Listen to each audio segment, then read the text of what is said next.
Good afternoon. Welcome to 1 hour Compass seminar. It's my pleasure to introduce today's speaker, Yueyang. Yueyang came to Rasmus in 2018 after graduating from Ocean University in China. He came with a very strong background in oceanography, physics, and math, which is always welcome, of course, right? So I asked Yueyang what he likes to do, what he enjoys to do. Of course, he said modeling mesoscale eddy effects on oceanic tracers, but his second favorite thing to do is baking, right? So which is probably even more important. Next time we'll use that skill. So he likes Miami, he likes the weather in Miami, which is a little surprising, but all right. Okay, so today Yueyang will talk about the work that he's been doing toward his dissertation, his PhD on mesoscale eddies and importance of eddies in mixing of oceanic tracers. So this is 1 hour seminar, so Yueyang is planning to graduate by the spring, right? So, okay, so he will be expecting feedback and questions and stimulating discussion at the end. So, right, stage is yours. Okay, thank you, Igor, for the introduction. Okay, hello everyone. My topic today is on the mesoscale eddy effects on oceanic tracers. I will discuss several important eddy-induced processes, including the stirring, dispersion, Frontogenesis, and I will also talk about their parameterizations. Feel free to interrupt me if you have any questions.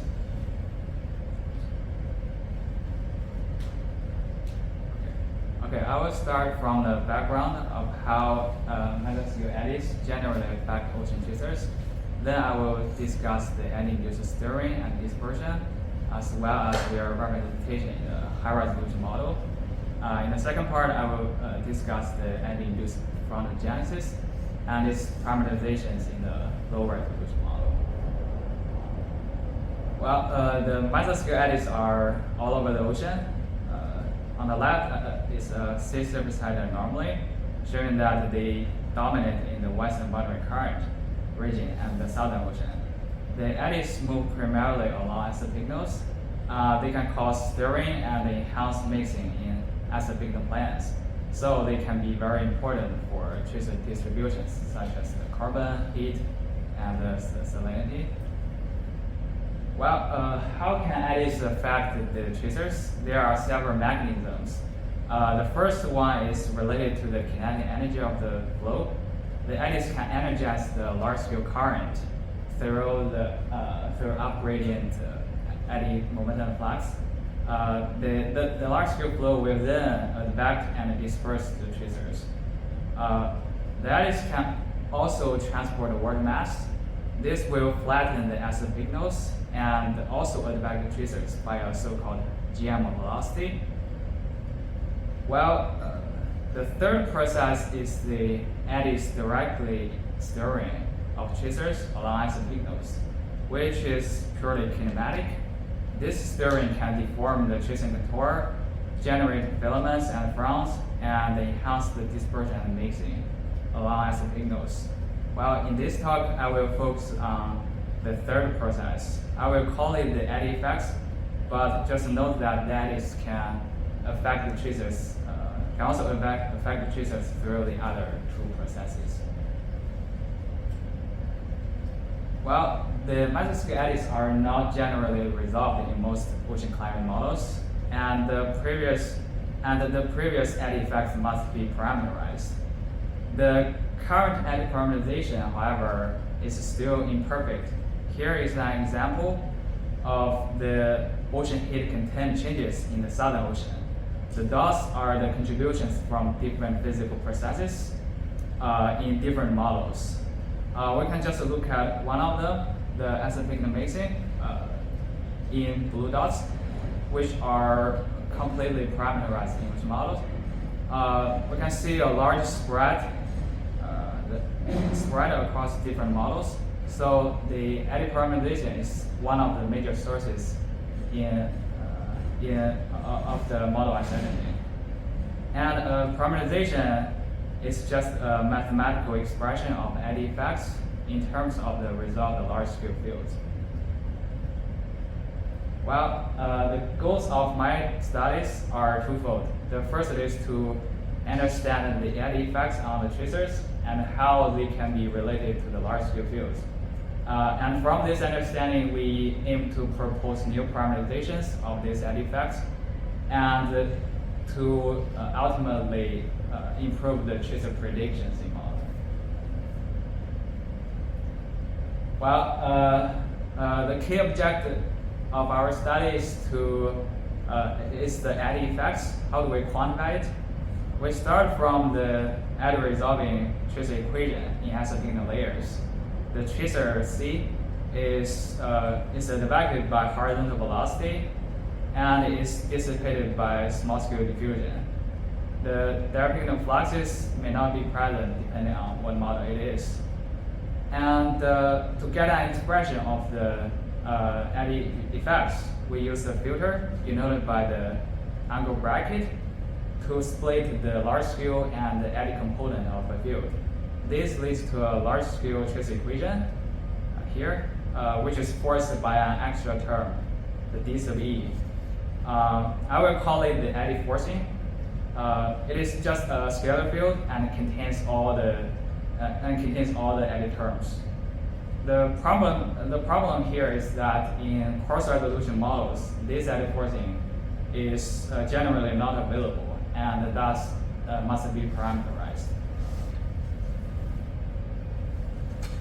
Well, the current eddy parameterization in ocean models has two parts. One is the parameterization of the GM velocity, which is related to the eddy-induced mass flux, but it's not our focus here. The other is the parameterization of the eddy forcing as a down-gradient diffusion along asymptotic nodes. The key question here is that is it sufficient to model this eddy forcing as only a diffusion? Well, our answer is not. Although the eddy stirring ultimately enhance the mixing, there are still some physical processes in the eddy forcing that cannot be represented by the diffusion. For example, the Frontogenesis, which is associated with the creation of large tracer gradient. This is apparently an advective process because a diffusion can only weaken the gradient or destroy the front. Therefore, in this study, we argue that we need an extra tracer advection to account for those non-diffusive eddy effects. This new advection, which is along asymptotic node, is separated from the famous GM advection because it originates kinematically from the eddy tracer correlations. Well, in this first part, I will explore the importance of the eddy-induced stirring and dispersion and how they can be represented. I'm sorry, yeah, you said I could interrupt, right? So, okay, sure. Can you explain a little bit what the GM velocity is? I have to say. I know right. oceanography, but I'm not familiar with that one. Okay, so it is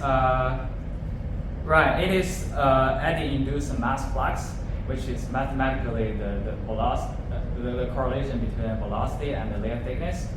So it will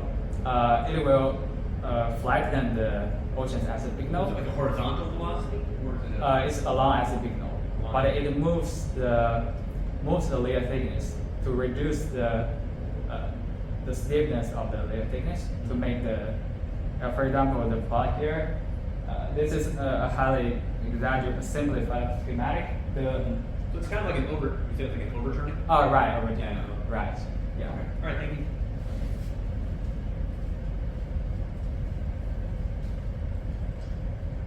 Okay.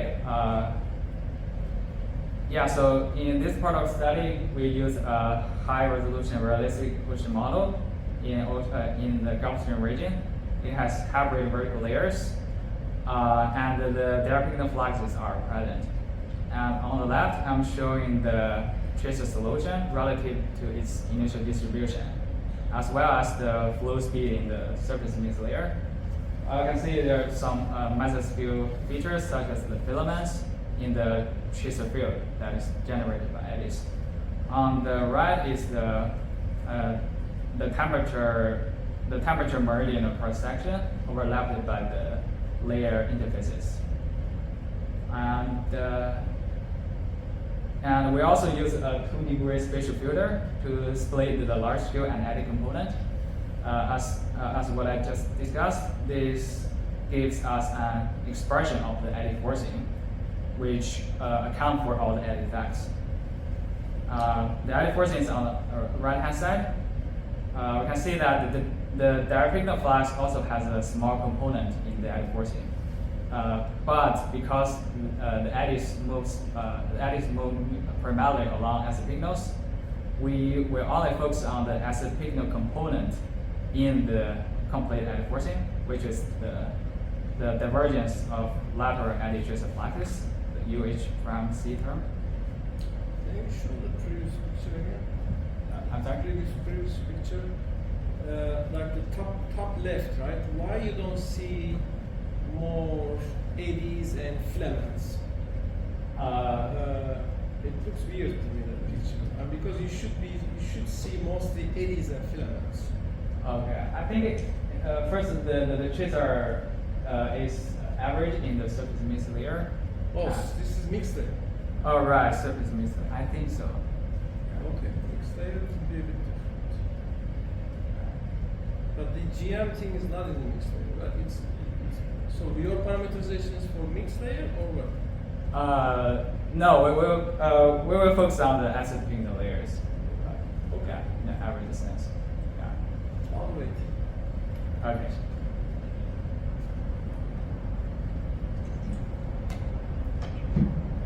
Okay.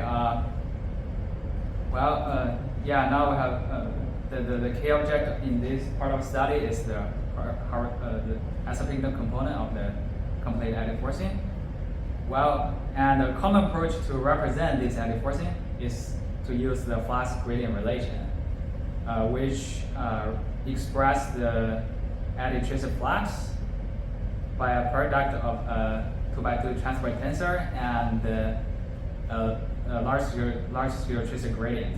The tensor K has 2 parts.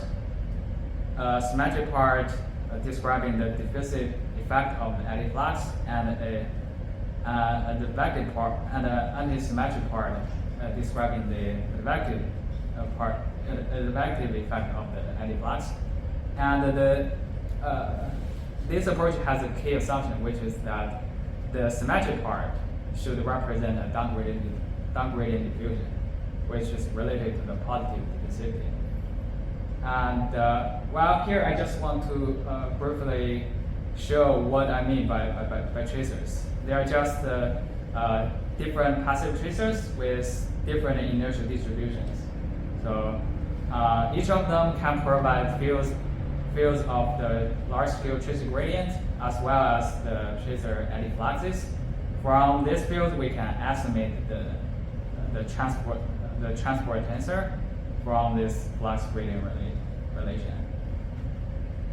And here I'm showing the eigenvalues of the diagnosed tensor. The eigenvalues are just the pairs of diffusivities in some special directions. We see that they are always positive in one direction, but negative in the other. And the negative diffusivities represent some up-gradient diffusive flux, which conflict with the basic assumption of downgradient diffusion. And physically, it indicates some persistent squeezing of the tracer patch in the corresponding direction, which is numerically unstable in the model. And this is just one of the recently uncovered issues of the flux gradient relation. And to overcome these issues, we proposed a new framework to represent the eddy forcing as a combination of diffusion and advection. The formulation is like this, where kappa is an isotropic diffusivity and chi is a generalized eddy-induced velocity. I call it generalized because it is designed to include all the contribution from the advective eddy effects, but I won't get into the details. And here I'm showing the diagnosed kappa and eddy-induced velocities. Eddy-induced velocity. Important thing is that the magnitude of the eddy-induced velocity is roughly on the same order. With the large-scale velocity. It means that the eddy advection is as important as the large-scale advection. I mean, you don't see any structure in the, like, if I don't know about the others, but if you look at K, you don't see the Gulf Stream, you don't see the eddies. Oh, right. This is below 1,000 meter. So I don't think. Still, it should be. I mean, you don't see any flow structure, no jets and eddies, modulation. It seems like random touches. Why is it? Right, because I think the eddy forcing or the eddy effects are very complicated, both in space and time. And this is a snapshot of the eddy-induced velocity. Because, yeah, we do not perform any long-term average.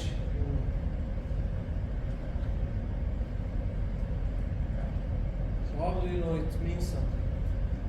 Oh, well, yeah, I think in the first part of the study we do not aim to capture some general pictures from the eddy effect. Do you have a means of checking whether this parameterization is going to work or working or how well it's working? You have something to compare to in some way? Later on I will explain. I will use some sensitivity experiments to test these parameters. And sure. So now we're going to evaluate the importance of eddy forcing and its representations in the model. And we do this by some sensitivity experiments. The tracers are advected by the large-scale flow and are forced by different forcing fields. Note that the eddy currents are filtered. So we have 4 experiments. The forcing is 0 in the first one, and the eddy forcing is applied in the last experiment, which corresponds to the reference truth. And in the other 2 experiments, the eddy forcing is represented by the 2 approaches. And note that in the flux gradient relation, we use a reduced form of the eddy transport tensor, which has an isotropic diffusion. This is just for numerical stability and for fair comparison between the 2 approaches. And now let's look at the eddy stirring. We simulated a tracer with meridional gradient, with initial meridional gradient. Here is the zonal mean tracer field from different experiments. The green curve is the initial meridional profile. We can see a large gradient here, right? And the solid black line is the solution with eddy forcing. And the solution with eddy forcing after a certain period of time. And by comparing these 2, we can see that overall the flow tries to reduce the meridional gradient, right? And then let's look at the no eddy forcing case, which is the black dashed line. We see that the meridional gradient is less reduced in the no eddy forcing case compared to the with eddy forcing case, right? It means that the eddy stirring are enhancing the mixing and thus expedites the reduction of the meridional gradient. So how well this eddy stirring can be represented by our approaches? We quantify it by comparing the tracers from these 3 sensitivity experiments to the reference case. So here I'm showing the relative difference in the zone of mean tracer, and the x-axis is the meridional. The x-axis is the latitude, and the y-axis is the time. So the deeper the color is, the more. But the deeper the color is, the more the solution deviates from the reference. So it's just an error quantification. So we can see that when we apply the new approach, the errors are largely reduced compared to the no advection case.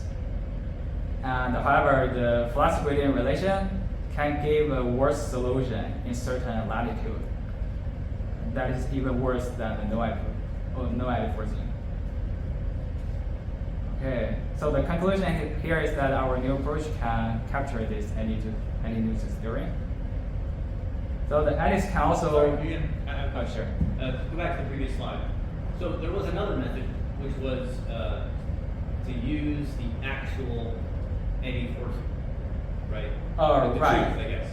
Yeah, I think these 3 plots are the comparison to the with eddy forcing case. So the eddy forcing case are subtracted from these 3. I see. But is the eddy forcing case one where you just ran with high resolution, or where you ran with low resolution and then but added the eddy forcing? Right. All the experiments are in the high resolution model.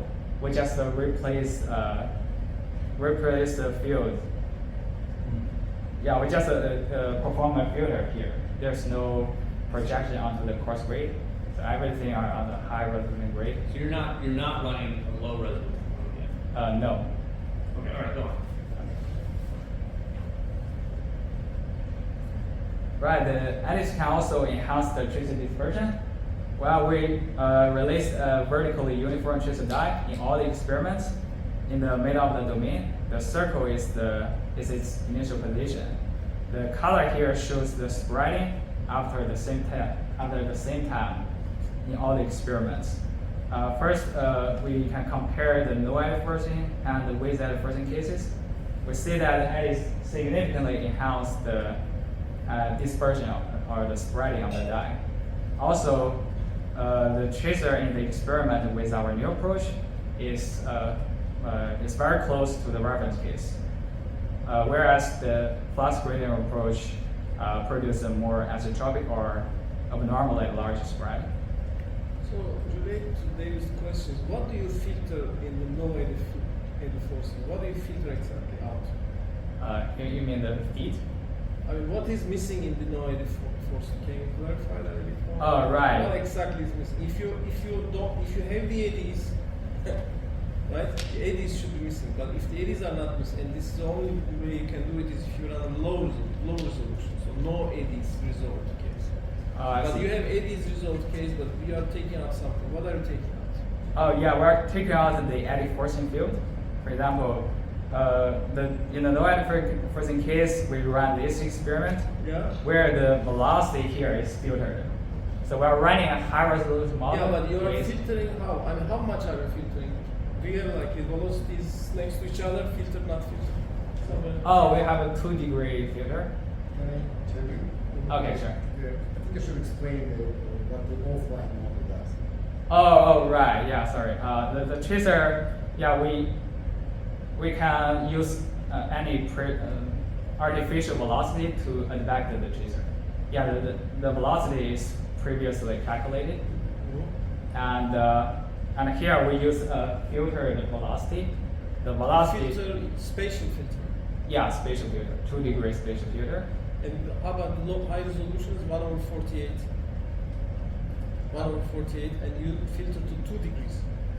Right. 1/40 is how many degrees? I'm sorry? One. So what's the resolution difference? How much? Oh, it's a 1/50 versus 2 degree. Wow.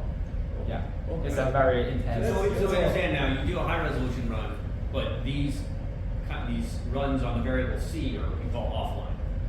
Okay. You take the velocity from the high resolution run, you move around C.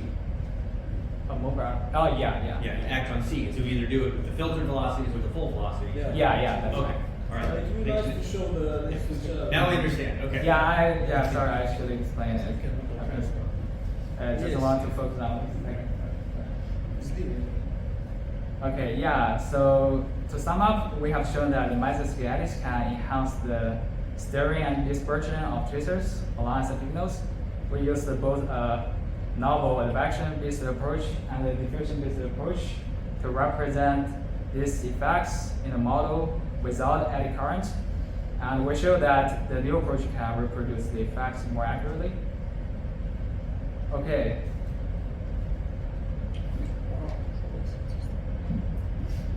Okay, in this second part, I will study another important eddy effect, which is the generation of ocean fronts, or the so-called Frontogenesis. And this study, I will use a cross-evolution model. And we use a 3-layer wind-driven shallow water model. It is simulated on beta plane in the squared domain. The two plots on the top are the flow speed and time mean sea surface elevation. The flow speed is on the upper layer. We can see that the flow has a western boundary current and an eastward jet extension. The jet extension mimics the Gulf Stream. And in this study, we will consider two grids, eddy resolving fine grid and non-eddy resolving coarse grid.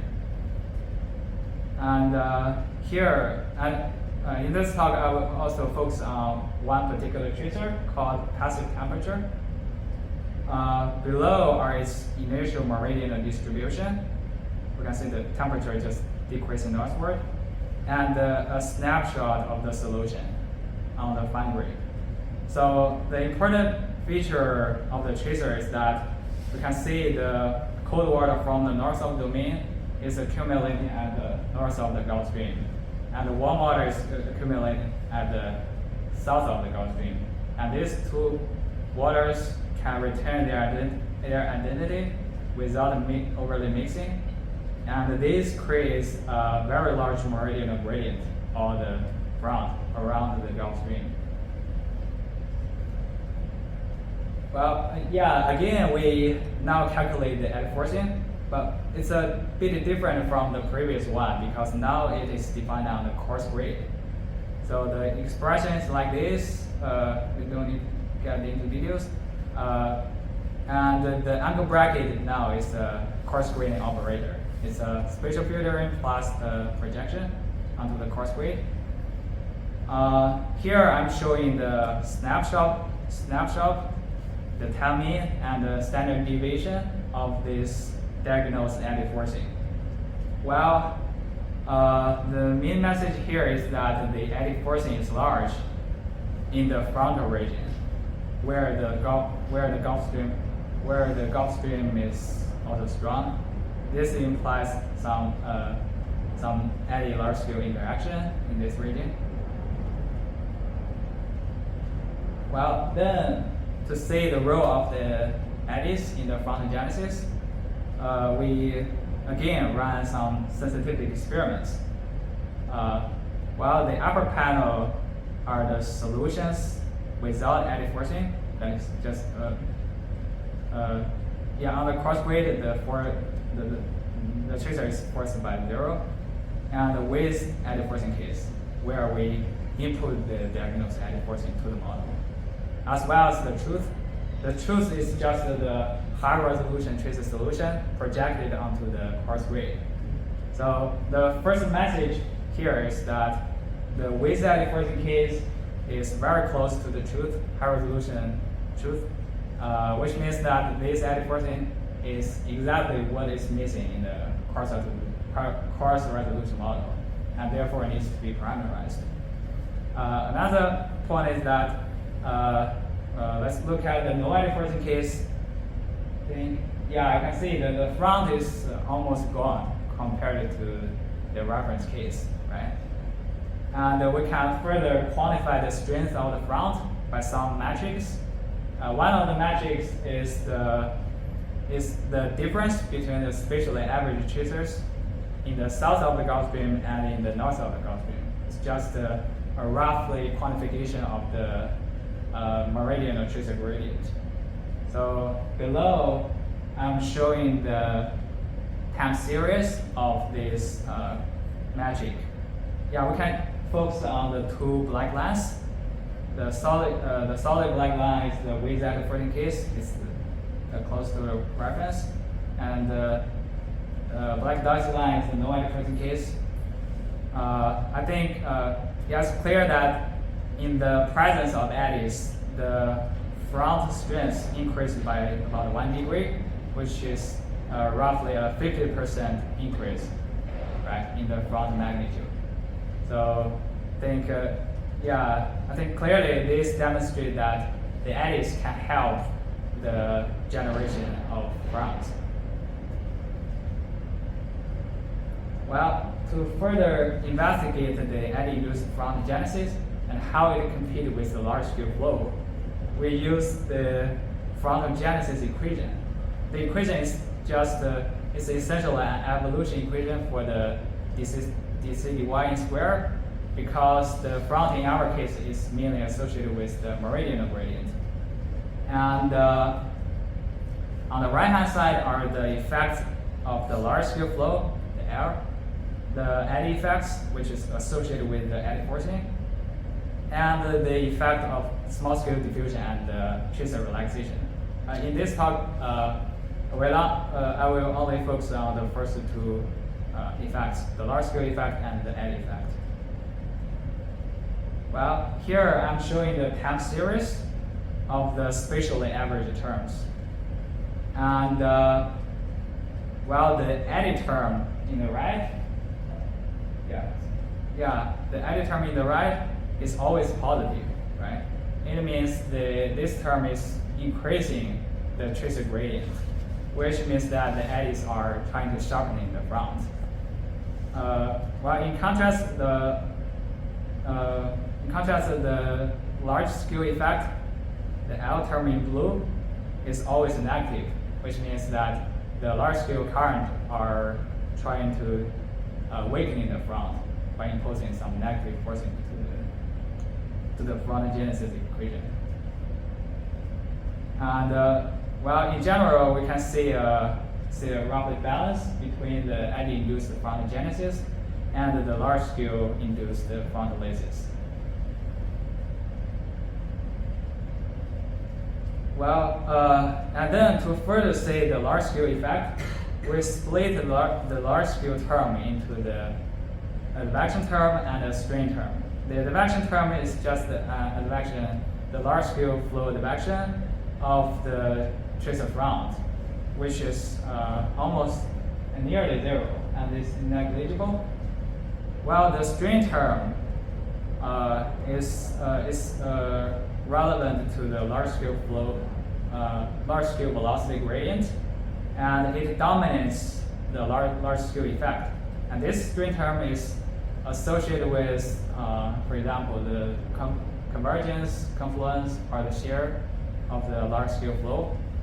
And so the point here is that the large-scale flow weaken the front through the deformation of the large-scale velocity.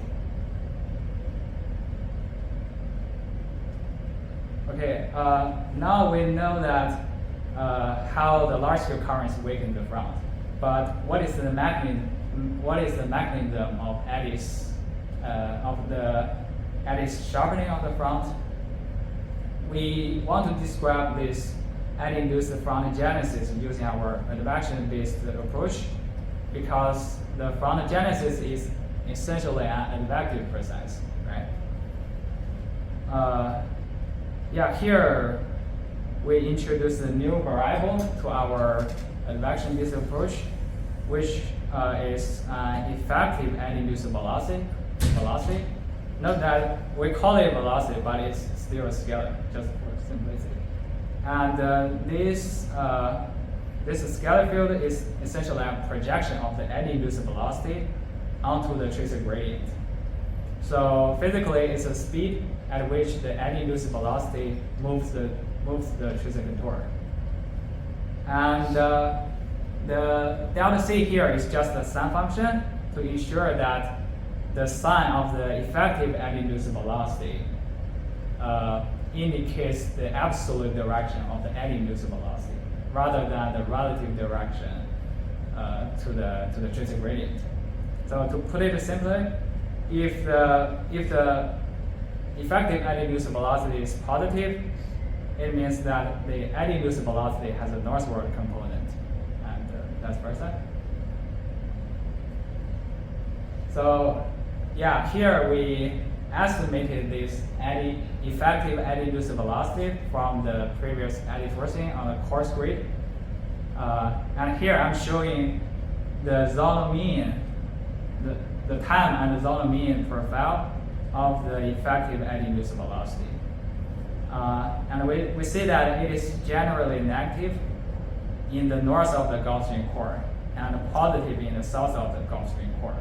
And based on the last slide, we know that it means southward eddy-induced velocity in the north of the Gulf Stream and the northward eddy-induced velocity at the south of the Gulf Stream. And that is to say, the eddy-induced velocities are squeezing the contour right at the front, and thus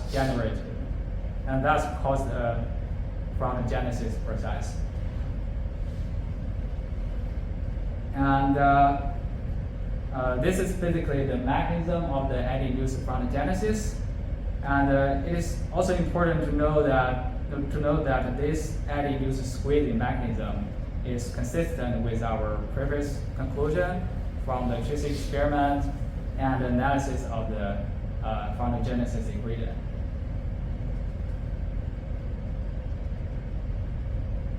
Okay, now we are going to parameterize this eddy-induced frontogenesis.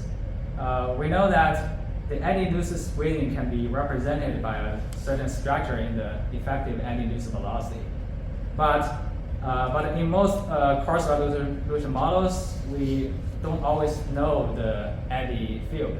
So we need to predict this eddy-induced velocity by some large-scale fields. And our previous results on the balance between the large-scale effect and eddy effect already indicates some closure of this eddy-induced velocity, right? And here I'm showing the correlation between the effective eddy-induced velocity and an effective large-scale velocity.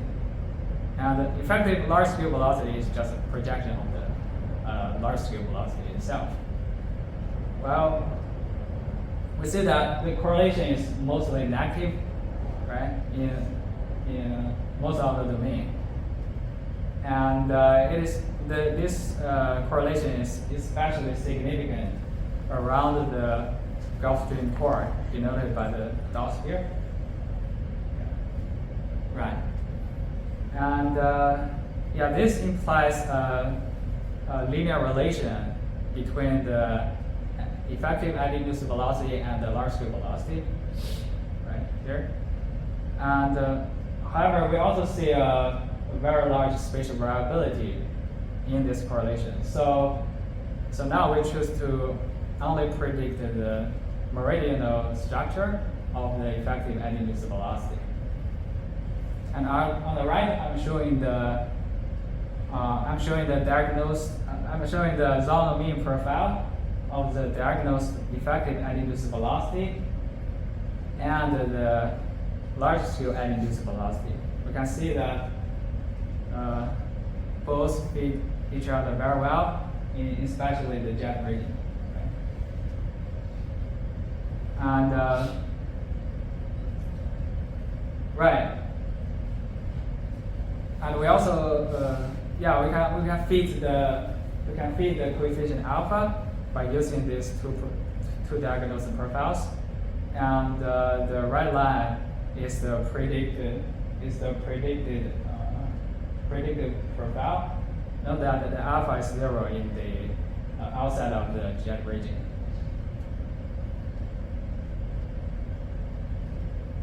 Okay, now we want to implement the closure, the just discovered closure, in the coarse resolution model by this formulation. And for simplicity, we set kappa, the diffusivity constant, because we want to focus on the eddy advection. And the coefficient alpha is choosing a little bit higher than the empirical value.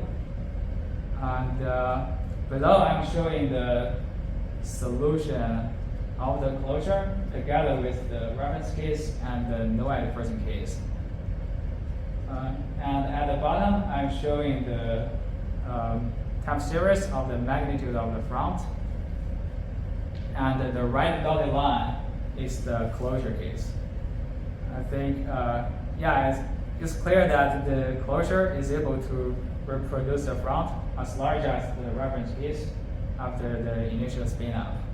And it shows a progress of the closure in reproducing the eddy-induced frontogenesis. What scale do you measure that magnitude of the front? It's 3 degrees over what distance? 2 adjacent coarse grid points, or what? It's the difference between the tracer in 2 boxes. One box is one box is from this white dot to the end of this box, Okay. and the other is in the north, just a rough matrix. But we also have other, for example, the direct meridian profile or the DCDY on the front. We also have other metrics to quantify this front. That's what the dotted line is. Okay.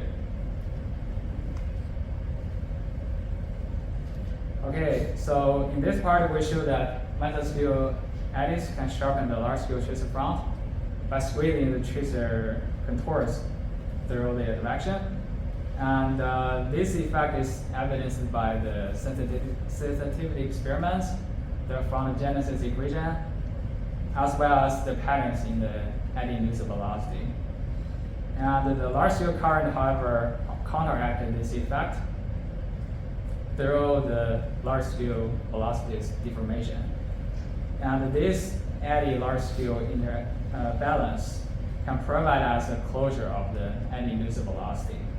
And we implemented the closure in the coarse resolution model and showed that it can reproduce the eddy-induced frontogenesis.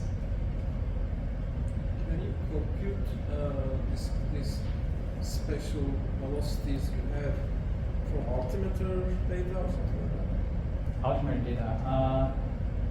Because you compute it from where? From the full model, right? Right, yeah. We use the information from the high resolution Yeah, model. can you, let's say you are running a OGCM and course or climate model, maybe it's better, climate model, and then you have altimeter data. Can you compute from altimeter and apply it to OGCM or climate model? Yeah, technically we can, if we have the drifter data, we can first get an estimate of the eddy forcing because it captures the full flow, right? And from the eddy forcing, I think we may get an estimate of the eddy-induced velocity.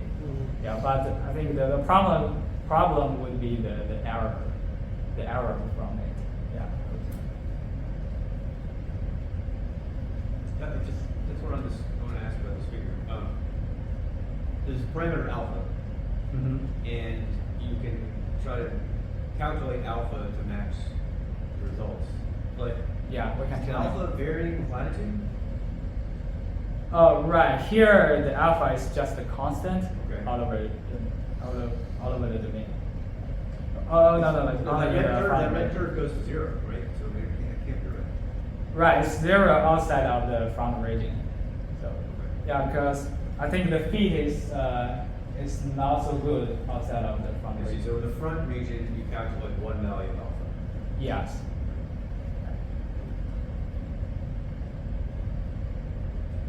Yeah, and also the alpha is the same for the for all the longitude in that latitude line. Also, one more question. when you talk about passive tracer, I mean, what do you have in mind? Because we are usually interested in salinity temperature, plankton, or something. What is a mean passive tracer in the ocean that's of interest to you? Yeah, I think a practical example is that we usually pull some dye from the ship and check the spreading of the dye, right, in the real ocean. That is used to, and that spreading is used to infer the eddy diffusivity, which is the efficiency of eddies in spreading. Yes. So in that case, we can only use the passive tracer because the right. And also, yeah, using passive tracer in the model helps to isolate the dynamic feedback between flow and tracers. Right? Because if we,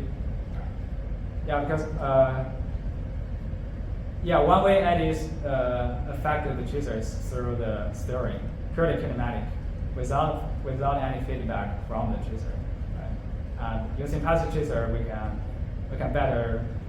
I understand the reason. I'm just trying to think who will be interested, because people are interested in temperature, salinity, typical distribution, which are not passive. Right. Passive. So, I mean, it's great. I'm not gonna say. I'm just thinking through. Okay. Yeah, that's good.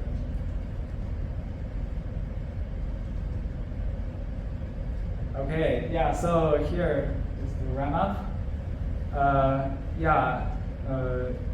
In this talk, I studied the role of eddies in the stirring, dispersion, and the Frontogenesis, which are all important processes for the ocean tracer distributions. I then proposed a novel advection-based approach to describe and represent these eddy effects in ocean models. And this framework is expected to advance the current eddy parameterizations by an extra tracer steering along signals. And our results show that this extra eddy advection is necessary for representing those eddy effects. Yeah, I think that's all on my talk. Thank you for listening. Yeah, thank you very much. Very nice presentation. Any questions? Any questions? Brian, is that a question? Yeah, well, that's sort of a reaction. The word eddy is a field component defined by subtracting the filtered field. Right. And you've slipped into a word called eddies with a plural, which sort of implies that this eddy field component consists of countable little closed circulations. And then you've introduced another word called induced, which is to say eddy-induced circulation, and we're all left wondering, are these slightly ovoid, brownish, countable things inducing a velocity? But to me, that's like two steps to explain a thing, which is just that the eddy component of the flow is doing a thing. But you've turned it into eddies, and then you've roundabout implied that those eddies have to do a thing called inducing. Yeah. And I wonder if that's just too long a story for something whose nature is really simpler than that. Do you have any thoughts about that? Yeah, I think right, that's a good question. So in this talk, in the first part, I think basically our method includes two parts. The first part is, as you said, is to get an eddy component by filtering. Yeah, this is what we did in our first step. Then from this filtering, we get an eddy effect or the eddy forcing, right? And then we use some idealized function to express this eddy forcing. And from that function, we get a vector called eddy-induced velocity. And so in this talk, when I say eddy-induced velocity, I'm referring to it's not. I think you kind of understand it like this. So that eddy-induced velocity never exists in the real ocean. It's just we use an idealized function, and that function has a vector. So yeah. So that vector. I think I understand the mathematics. I think what I'm saying is that the words eddy-induced might be just a kind of a verbal misdirection to listeners that might be a little bit of a misinterpretation. And I wonder if you hold that misinterpretation or you're supporting it or something. I just wonder if the word induced, why bring in this word induced? That goes back to Maxwell and the electric field and the magnetic field. Yeah. Why pluralize the word eddies when really eddy is an adjective for a field component rather than a countable number? Sometimes eddies are little round things and you can count them. But the eddy field component and eddies that you might count are not mathematically identically the same thing. Sometimes they are, and sometimes they aren't. And it's a little like I just wonder if the words are kind of getting in the way of the interpretation elements. But it's just like a word critique. Right. Yeah. Because I think I understand the math and the I see quite well. Yeah. I think it's necessary to use eddy-induced because, for example, the eddy-induced velocity is not really an eddy component of the real velocity. Instead, it's right. It's a fitted from because it's correlated with the tracer. Right. Yeah. I think. Let me find a good. It's the for example, eddy here. velocity that's part of it. Yeah, the DE here. Eddy tracer or something. Right. The DE, the eddy forcing, right? Yeah. The eddy forcing has some eddy velocity. For example, U prime term. Yeah. Depends on the filtering. Yeah. But then we come up with some idealized function to kind of fit this eddy forcing, right? This is our artificial. Because you subtracted another. Right. Yeah. All right. So it's the eddy component. Yeah. This is just a It's a residue of a subtraction of the eddy component. Anyway, just something to think about. I guess these words, eddy-induced. I know it's customary, and eddies. I know it's customary to speak of the eddy field as eddies. But those things, I just wonder if they're worth a rethinking. So, Yeah. I have a similar question, simpler. Isn't it true that what you are doing in this whole story is trying to make up for your filtering, right? You are filtering to 2 degrees versus 1/8. You are trying to make up this difference, right? Whatever is the difference between this process, you did 2 degrees filtering. Yes. So where is your parameter that measures that gap? There's a parameter because you made this choice 1/48 versus 2, right? That's your choices, and then the whole effort is like trying to compensate back recover back all this stuff that's missing. Is there a parameter there that can be? It's a parameter, so you can play with it in case you have a different set of resolutions. Okay. You mean like the parameter in the Like you have it 1/48 or 2 degrees, whatever it is. There's an implicit parameter there, right? Yeah. That scale range, that filtering scale range, that doesn't appear. It's like lost in this story somehow. Right. Yeah. I see. I think. Ideally, maybe we it's want. your alpha or something. I don't know. There's somewhere in there. There's a parameter that's implicit parameter. Yeah. You mean That's the your eddy. Yeah. You mean the parameter that is universal for all? Not universal, but like but depending on your choices, you can. Okay. There's a gain function somewhere. I don't know where it is. Yeah. In this case, the parameter should be alpha. I think. Maybe alpha. Yeah. Maybe alpha. Yeah. That's what it is. Yeah. Alpha is so that 1.2 or something, whatever that thing All is. right. Empirically, it's Yeah. 1.2 or something. But So you can probably change that depending on the. we tune it for different models. Maybe eddy imply instead of eddy induced. Then you can keep the acronym.